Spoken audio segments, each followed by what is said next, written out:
L'Ukraine a annoncé samedi matin avoir abattu un chasseur russe Sukhoi Su-35 lors d'une opération réussie de l'armée de l'air dans la région de Kursk, donc au-dessus du territoire russe.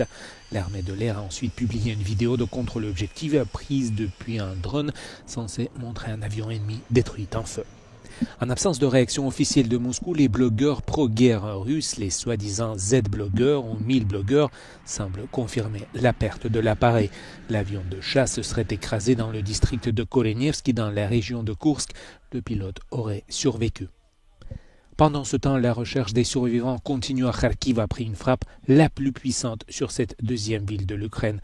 Au moins 6 employés pourraient être coincés sous les décombres à la suite d'une frappe nocturne russe qui a touché une entreprise privée. Les frappes russes sur les villes ukrainiennes de Kherson et Kharkiv tôt samedi ont tué au moins 5 personnes selon les autorités. 2 morts sont également à déplorer à Lutsk. Selon l'armée de l'air ukrainienne, la Russie a lancé 215 missiles et drones au cours de la nuit de vendredi à samedi et les défenses aériennes ukrainiennes ont abattu et neutralisé 87 drones et 7 missiles. Le corps de l'otage thaïlandais Natapong Pinta, enlevé le 7 octobre, a été exfiltré après une opération militaire spéciale selon un communiqué de l'armée israélienne. Cette opération intervient 2 jours après la récupération des corps de 2 otages israélo-américains. Sur les 251 personnes enlevées en Israël le 7 octobre 2023, 55 sont toujours retenues dans la bande de Gaza. Selon les services de sécurité israéliens, le Hamas détient 20 otages vivants, 33 morts et 2 otages dont ils n'ont pas pu identifier l'état. Les forces de défense israéliennes poursuivent leur vaste opération terrestre lancée le 18 mai dernier et critiquée à l'international. Elles ont déclaré qu'elles pensaient avoir trouvé le corps du chef du Hamas, Mohamed Sinwar, tué le mois dernier. Pendant ce temps, des funérailles ont lieu dans la ville de Gaza, alors que les frappes israéliennes de la nuit ont tué au moins 30 personnes dans l'enclave, dont une mère et 5 enfants selon les hôpitaux locaux. 6 autres sont morts suite à des tirs israéliens proches d'un centre d'aide humanitaire.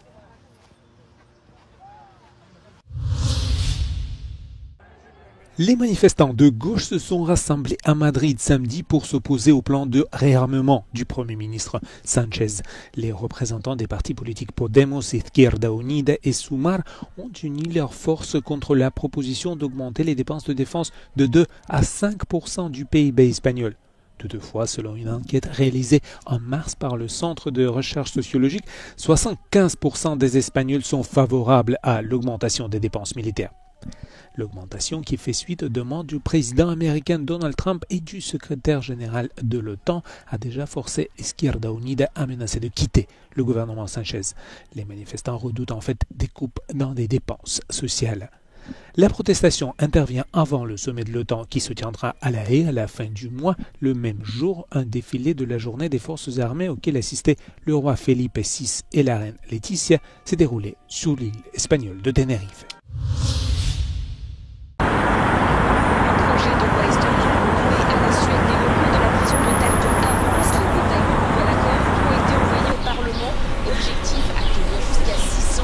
Suédois.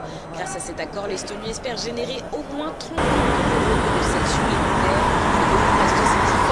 Peamised murekohad, mida meie näeme, on see, et Eestisse ei saabuks äärmusluse või rahvusvahelise organiseeritud kuritegevuse seostega inimesi.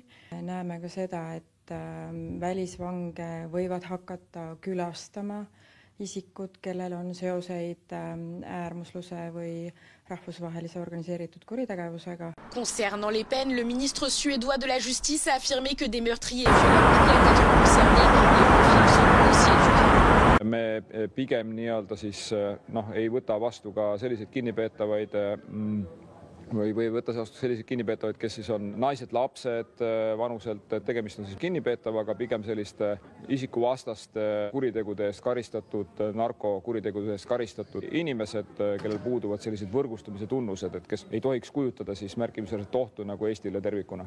En 2023, le nombre de détenus en Estonie est passé pour la première fois sous la barre des 2000. Dans le même temps, la Suède veut imposer des peines plus sévères et plus longues, ce qui rend peu probable une diminution du nombre de prisonniers dans un avenir proche.